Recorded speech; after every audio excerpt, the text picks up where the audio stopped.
La religion est une arme fatale entre les mains du diable pour aliéner beaucoup d'entre nous sur terre, au point qu'on n'est même pas conscient de l'égarement, de chaînes que nous avons dans l'esprit, de tout ce que nous sommes en train de rater parce que nous marchons et nous écoutons et nous suivons uniquement les expériences des autres.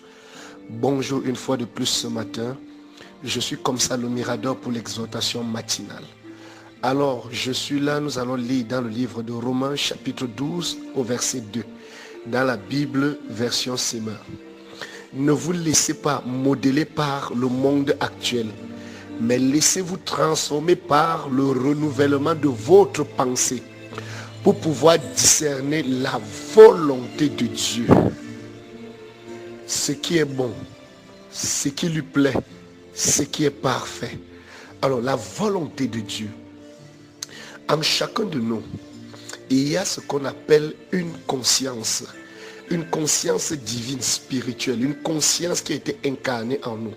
De même que lorsqu'on fabrique un robot, un mixeur, une machine, il y a une conscience qui est à l'intérieur intégrée, des circuits intégrés.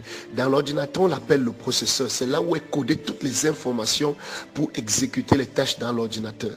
Que ce soit dans tous les appareils, de même dans les robots, les machines et tout. De même dans une plante, il y a ce qu'on appelle une conscience.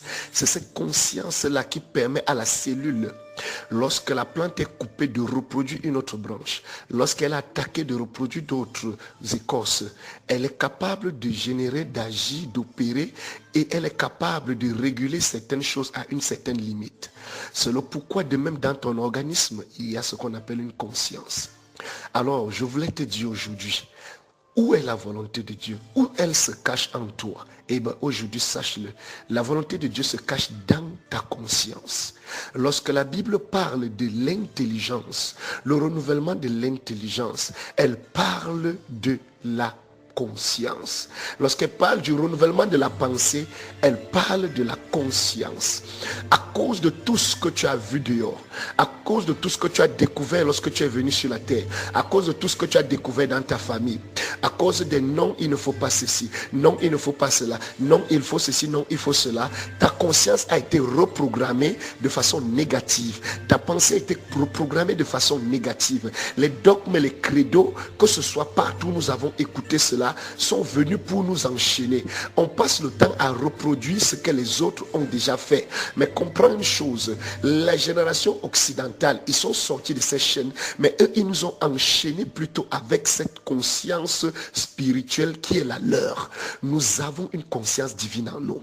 Nous connaissions Dieu avant que ces gens arrivent.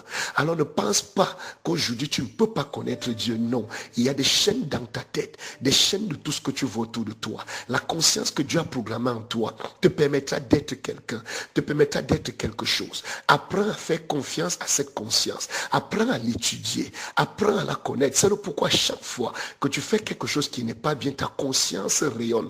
Elle se lève, elle agit comme un feu rouge et elle te dit où tu es là actuellement. Il y a quelque chose qui ne va pas. Il y a quelque chose qui ne va pas. Alors la religion nous a dit quoi? Alors il faut demander seulement pardon à Dieu, répands-toi. Quand tu t'es repenti, alors Dieu t'a pardonné. Le problème, c'est pas Dieu. Dieu n'a aucun problème. Dieu n'est même pas en colère. Rien de ce que vous, humains, vous êtes capables de faire peut déranger Dieu. Arrêtons de mettre la peur dans les consciences de tout un chacun. Dieu ne nous a pas créés avec la peur. La peur est venue non à cause du diable, mais à cause des règles et des lois que nous avons trouvées établies, à cause des expériences des autres sur la terre. Abraham a eu son expérience, Paul a eu son expérience, Pierre a eu son expérience. Et le Seigneur dit, ne te laisse pas modeler par le monde actuel. Le monde actuel est modélé par des systèmes, par des dogmes, par des façons de vivre, même ta propre famille. Aujourd'hui, pour réussir, on connaît qu'est-ce qu'il faut faire. Aujourd'hui, pour réussir, on te dit, il faut être dans les loges. Aujourd'hui, pour faire ceci, il faut faire ceci. Écoute, ne te laisse pas distraire par tout cela. Il y a une conscience en toi. N'étudie pas ta conscience uniquement lorsque tu as péché, mais étudie ta conscience pour découvrir tout ce qui est bon. On se focalise beaucoup sur ce qui nous dérange et on oublie notre corps, on oublie nos relations, on oublie nos efforts, on oublie tout ce qui a pu marcher.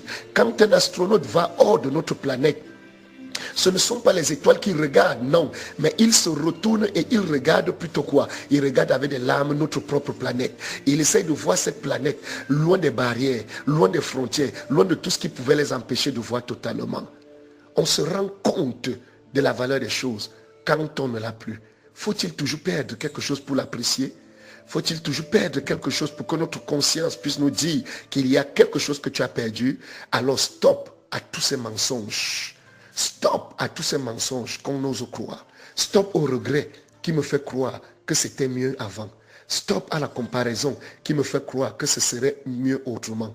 Stop à l'impatience qui me fait croire que ce sera mieux plus tard. Retourne-toi. Vois Dieu, pas seulement pour te repentir. Parle à Dieu, pas seulement pour demander pardon, mais pour prendre conscience de ta conscience. Il y a quelque chose en toi qui te pousse à vivre, qui te pousse à gagner. C'est cette conscience. Et elle regorge l'Esprit de Dieu. Et la Bible dit, votre corps est le temple du Saint-Esprit. Prends conscience. Laisse ta conscience se réveiller. Laisse-toi être émerveillé par tes succès, par tes efforts, par tout ce que tu es capable de réaliser. C'est là que se cache la volonté parfaite de Dieu pour toi. Alors ce matin, prends la décision de ne plus regarder seulement à gauche, à droite, mais de prendre conscience de ce que tu es capable de faire. Et non d'avoir peur à cause de tous ces dogmes et credos et de te dire que c'est la volonté parfaite de Dieu qui est dans la conscience qu'il a déposée en toi. Que Dieu te bénisse encore et va de l'avant et prends conscience de ce que tu es capable de faire. Shalom. Je suis comme ça le Mirador pour passer cette exhortation. Que Dieu vous bénisse encore une fois de plus.